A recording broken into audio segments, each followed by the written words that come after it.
Good afternoon. My name is Jamie Coulter. I'm the CEO of Raymond James in Canada. And joining me today from our Ottawa office is Trevor Johnson, Senior Wealth Advisor and Portfolio Manager. Trevor, welcome. Thanks for joining us. Thanks for having me. Looking forward to the conversation. Likewise. Today's topic is cross-border services. And so what we're looking into is the role and impact of cross-border services in an advisor business like yours, Trevor. Talk about the cross-border services that we offer here at Raymond James, and in particular, sort of emphasize and sort of highlight some of the strengths that we have in this area. Yep.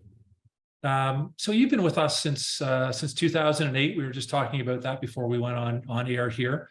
August 2008, a great time to start in the middle of a global financial crisis. Highly recommended. And as I mentioned at the outset, Trevor's based in Ottawa and has built up a large and thriving business in the nation's capital.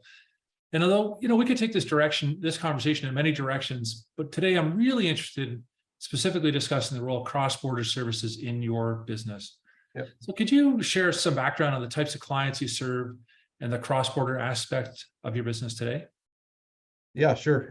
I became licensed on the RGLU platform in 2015. The initial need was for a professional athlete, actually a hockey player that we wanted to work with, who was signing with the U.S. team. So that's sort of what gave birth to the whole thing. And actually, we were very pleasantly surprised once we started to, speak to COIs and in the community about what we were doing, how this business has just absolutely boomed since then. And it's the most typical client profile would be someone typically a Canadian who's worked for some or in some cases most of their career in the US, and they're returning to Canada. I'd say the most common scenarios for return are retirement or taking care of aging parents, for example.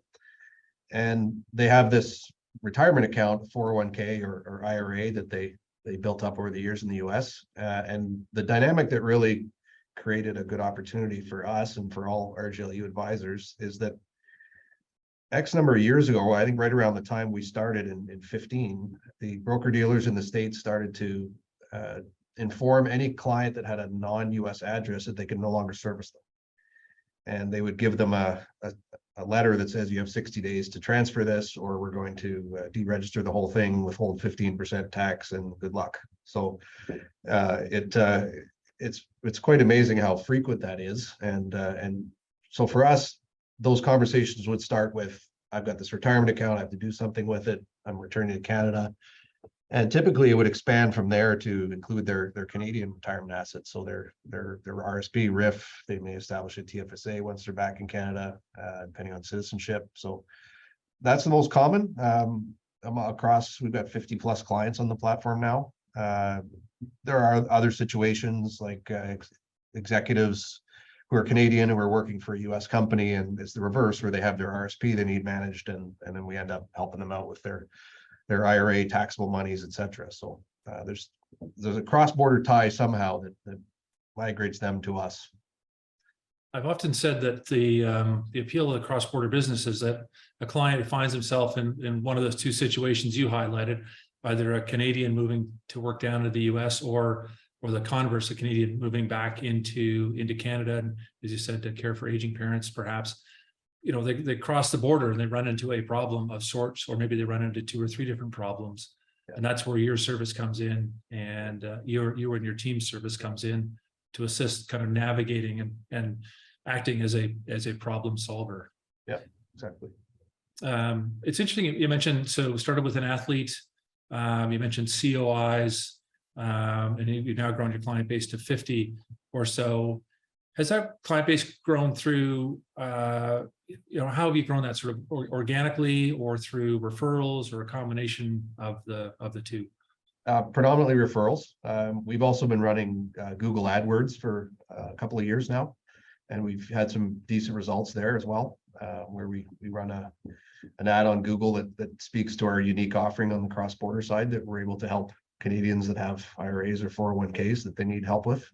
But predominantly referrals, though. A couple in particular, accounting firms that we networked with in the early years, just to let them know we had this capability. And as you may know, and anyone watching may know, that this is a very unique capability we have. I've come across virtually no competition here in Canada, other than RJLU is kind of it at this point. I've heard some chatter of competitors of ours contemplating launching something, but I'm not aware of anything live at this stage. So yeah, it's been a real nice, I guess, surprise, honestly. Like I said, we did it for one particular client situation, and it's grown to be I'd have to do the math, but probably the better part of 20% of our team's revenue now. That's amazing. That's amazing. And when we caught up in your city a couple of weeks ago, we were talking about this business. I think we both used the term iceberg, and whereas you said maybe you get a 401k that sort of gets the conversation going, and then over time you end up with the additional accounts from that particular client. Yep. Have we found that's sort of been the case across that clientele? Yes, absolutely. I mean, we track our AUM on that platform separately from what's on RGL, but it's not that simple. There's a couple of good examples where the one spouse or another had a small IRA, small in the sense of their overall net worth. Let's say their IRA was 10% and 90% of their money was taxable money.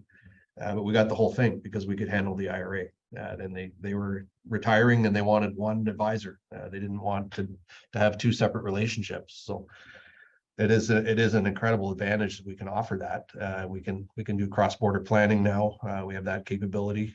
We have great assets internally. I'll maybe give a shout out to Debbie Wong, who's been very, very helpful on a couple of particular client situations where there was complexity. There's rules around, there's an 8-year rule about giving up residency. You get into all these more complex aspects of it that you don't know about going in, but the assets are there and the RJLU platform, I would say, has evolved leaps and bounds in the last even 3-4 years to being very, very robust. That's great to hear from my perspective. Yeah.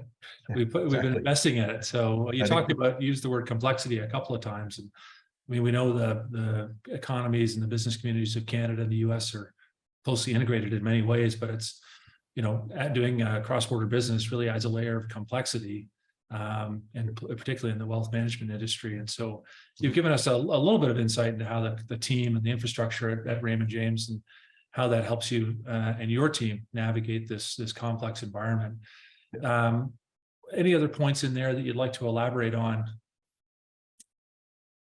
From the support perspective? Yeah. So there's a dedicated team that their email inbox is quite literally RJLU support, and I find, like I said, a dramatic improvement in response times, and I think there's just more people in place to offer that support as the platform has grown, and it's easy to get the answers you need now, and quick. So if there is something, I had a call with a referral this morning he's got a Merrill Lynch IRA, and he's got till August 25th to move it there. They're going to deregister it, exactly the scenario I mentioned before. So now, because we're experienced and have good support, I think it's going to be a bit of a stretch, but I think there's a good chance we can get that move for him in time, even though that's only 11 days, I guess, because we have the infrastructure to do it. We've got other situations of a client that just passed. It was both the deceased and their spouse live in Canada, and there are large IRAs involved. Well, if you don't know what you're doing, you have to go seek out what's called a transfer certificate. So again, those are things we've learned from experience and from the support of Steve Marcus and his team on the platform, that there's no way you would know otherwise. Well, and it becomes, and that, you sort of highlight on one other angle of that business that I've always sort of thought is interesting. It is, so it's complex in and of itself, like how's the plumbing work? But you've invested 8 years in your team in learning how that plumbing works. Yeah. And that becomes a bit of a moat around your own business, right? A sort of competitive advantage.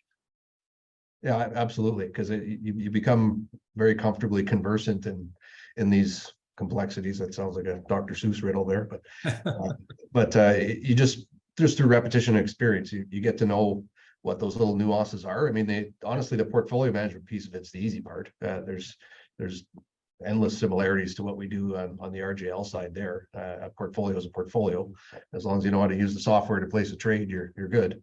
But it's really again, the majority of the business comes by COI referral. And, you know, the COIs, there's a couple in particular who become very comfortable sending their clients to us because they know we can answer questions easily and quickly and competently. And the client will be taken care of. So again, that takes experience, but for those thinking of pursuing licensing, I would repeat, there is a robust support system in place. So if you don't know those answers, you can get them very quickly. And we'll try and help with that education process, featuring RGLU staff at client conferences. And I know they'll be presenting at our admin conference in November in Vancouver. Yeah, I think it's called RGLU Nuts and Bolts. Okay, good. That's great. That's good to hear. Yeah, because it is sort of seemed like a small club for a number of years, first few years there. As those that were truly active, I think there were a fair number of advisors that became licensed just to keep one or two clients type of thing. But I get the feeling now from networking at NBC and the like that there's a lot more very active marketing of the platform now across the firm, and so support at conferences is fantastic, and getting to know like-minded people who are dealing with the same challenges. That's great. Yeah, I love that. I love seeing that in action at the conferences where have you come across this type of problem before? And it's a colleague from across the country, so they're operating in a different territory, and they feel more like you're a partner as opposed to a competitor, and that you can see that information sharing happening Precisely. Yeah. Oh, that's good. The just sort of circle back again on the impact of your clients. I mean, and you probably have some maybe you have a testimonial to sort of to this effect, but let's think about that one client situation you said who's got an account that's going to be deregistered on the 25th of this month. Mm-hmm. How happy or how comforted is that individual today, knowing that there's a potential solution sort of sitting out there that they may or not have known about yesterday? It's funny you ask, because there was quite literally a sigh of relief when I told him it was possible. I couldn't promise anything on timelines, but he's going to reach out to Merrill Lynch and tell them he's initiated the process of a rollover, as they call it in the US, a transfer. And hopefully that takes him off the clock, so to speak. But yeah, he was, maybe his IRA was $400,000 US roughly. So that's an awfully big tax bill, which obviously it gets added to his Canadian income in the current year as well, if that happens. So that would be a disastrous tax event that's just not necessary. So yeah, people that remove stress. Honestly, that's, like I said, I was quite literally a sigh of relief on the call this morning that, thank God I found you type of thing. Hopefully it's not too late, but yeah, it's people just assume that, if you Google it, you'll find information saying there is a way to roll your IRA assets into a Canadian RSP, but the set of circumstances for that to work are very, very unique. It wouldn't apply to very many people, and there's just no need to do it. I mean, the RSP RIF rules are almost identical to the IRA RMD rules, and by age, by percentage of withdrawals, everything. So it doesn't matter. You don't need to do it. And so again, those clients I've mentioned who wanted one point of contact, well, now they have it. In most cases, they tend to be local, not all, but we do work with plenty of out of town clients as well. But they tend to live in Ottawa, where I am, and so they're great clients on the RGL side, and I can manage their US assets off the same plan. I integrate the portfolios when I do reviews and asset allocation and the like, and returns. So it's all very seamless for them, and they really appreciate the like I said, that single point of contact, that comfort that if something happens to one spouse, there's a professional there who has a relationship with both sides, and you're not having to deal with two people. That's everything we can to make clients' lives simpler. That's right. No, this has been really great. I've learned a lot. I always do. And just sort of thinking here is sort of closing up. Any last thoughts you might have for our audience today on this business, and whether, and why an advisor should consider making a move into the RGLU space?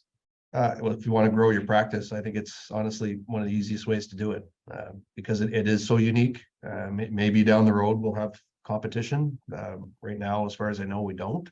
And really, for us, it was as simple as Googling cross-border accountants in our city, and we reached out to them, and like I said, we connected really well with a couple of them in particular, and that's our number one COI.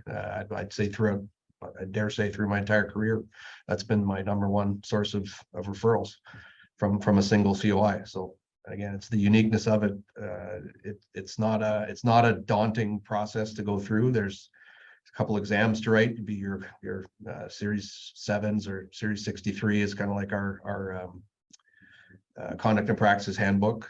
So it's not that difficult to do, and the support's there to learn what you need to learn.